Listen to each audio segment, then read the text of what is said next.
Here's a quick update on the weather. I say quick update because there's not much to talk about. Let's get right into it.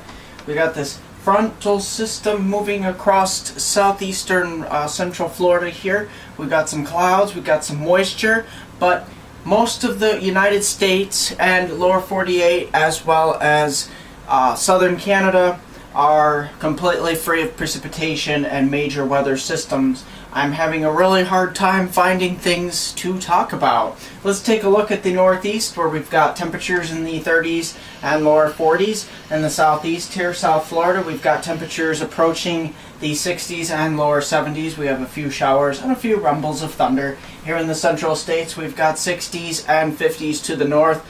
Some of the outlying areas in the northern Dakota areas could see upwards of upper 20s to low 30s, and in the Pacific Northwest here we have actually not much going on before the next frontal system moves in the next 24 to 36 hours. It's out over the northern Pacific here. This is a fairly strong system, and it'll only be the only thing we talk about the next couple days, or several days for that matter. Let's take a look at precipitation amounts. Most of the precipitation will be offshore with this stalled front in the southeast, and in the northwest we'll see systems pinwheeling towards the northwest in the next 24 to 48 hours, and most of the areas along the coast will see upwards of, say, 1 to 2 inches of precipitation, even down into northern California here, where we'll see upwards of 2 to 3 inches of precipitation, and lowering snowfall levels eventually as the cold front passes.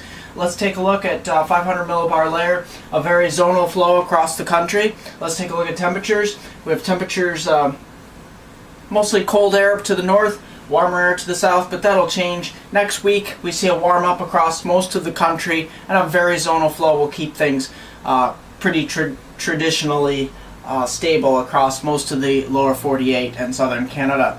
I've received a lot of messages about next week's coastal storm. Next week's coastal storm, just as I had thought, is taking, most of the models are taking the system out to sea, so I really don't want to talk much about that because there is no model currently indicating that the system is going to hug the coast, and I don't want to continue to predict something that's not going to happen. So most of the models take the storm out to sea as predicted. Here's what I think. NAO index is leveling off right about 1, but the problem with this is some of the models like the ECMWF take the NAO index down further, below 0, and take it towards -1.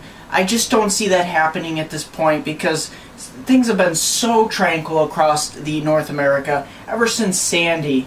Hurricane Sandy made landfall across New Jersey. So at this moment, I think things are going to continue to remain rather tranquil across the United States and southern Canada at this time. We don't see any major cold air outbreaks, and we don't see any major cold fronts or anything developing. Later on in the period, the GFS hints at something, a Colorado low developing across Colorado and moving northeast, but that's about it. At this time, right now, the NAO index is staying pretty positive. I'm meteorologist Mark Molnar. Don't forget to like us on Facebook at MeteoMark and subscribe to us. And here's the 4-day forecast for my hometown viewers from Binghamton, Delmira, in the northern tier of Pennsylvania.